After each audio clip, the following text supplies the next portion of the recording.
Bony Legs by Joanna Cole. Pictures by Dirk Zimmer. Bony Legs was a horrible bad witch. She could run very fast on her bony old legs. Her teeth were made of iron, and she liked to eat little children. She lived deep in the woods on in a hut that stood on chicken feet.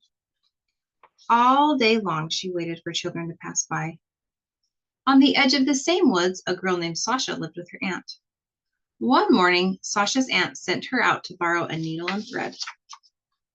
Sasha took some bread and butter and a bit of meat for lunch. She began to walk.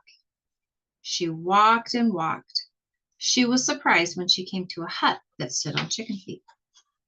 She decided to go inside. She opened the gate.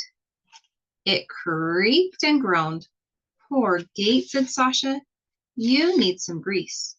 She scraped the butter from her bread and rubbed it on the hinges of the gate. It opened quietly. Sasha walked up the path. A skinny dog stood in her way. It barked and barked.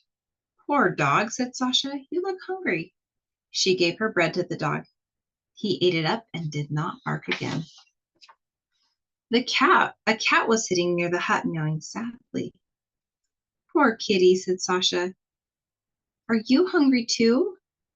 She gave her meat to the cat. Old Bony Legs poked her head out of the window. "What do you want?" she asked Sasha. "My aunt would like to borrow a needle and thread," said Sasha.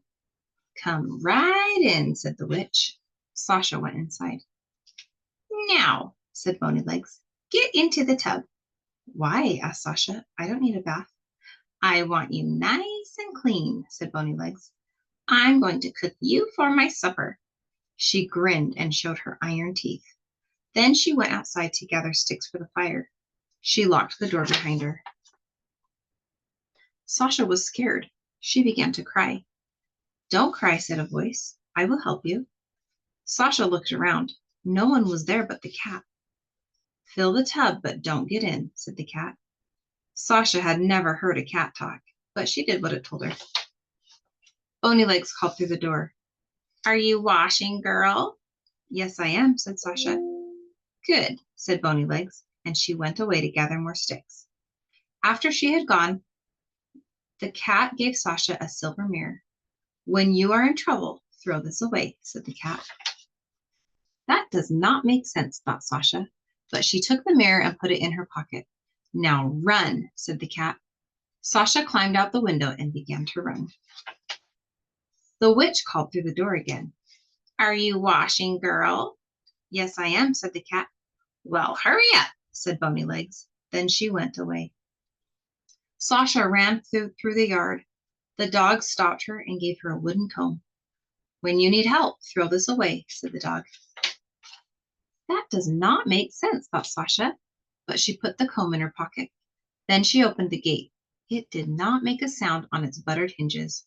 Sasha ran into the woods. Bony Legs called through the door again. "Are you washing, girl?" "Yes, I am," said the cat. "What?" said Bony Legs. "Not done yet?" She flung open the door. There was the cat. There was the tub. But where was Sasha? "You sneaky cat," yelled Bony Legs. "Why did you trick me?" "You never fed me," said the cat, "but Sasha gave me meat to eat." "Bah!" said Bony Legs, and she ran into the yard. The dog was sleeping in the sun. "You lazy dog!" shouted Bony Legs. "Why didn't you bark at her?" "You never fed me," said the dog, "but Sasha gave me bread to eat." "Bah!" said the witch, and she rushed to the gate. "You worthless gate!" she screamed. "Why didn't you lock her in?" "You never took care of me," said the gate, "but Sasha put butter on my hinges." The old witch flew into a rage. She stamped her feet, pulled her hair, and even pinched her own nose. But she did not feel any better. She ran after Sasha on her bony old legs. Sasha looked back and saw the witch's iron teeth glinting in the sun. Sasha was scared. She remembered the silver mirror. She took it out of her pocket and threw it behind her.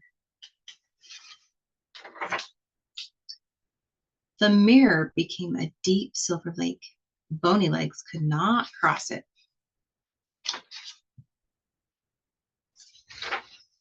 She ran home and got her tub. She rowed it across the lake and ran after Sasha on her bony old legs. Sasha saw the witch coming again. She remembered the wooden comb. She took it out of her pocket and threw it behind her. The comb grew until it was as tall as 3 trees. Bony Legs could not climb over it. She could not dig under it. She could not even squeeze through it. At last she gave up, and she stamped her feet, pulled her hair, and pinched her nose all the way back to her hut. Sasha went home too, and you can be sure she never went back to the hut that stood on chicken feet. And for as long as she lived, she never saw old Bony Legs again.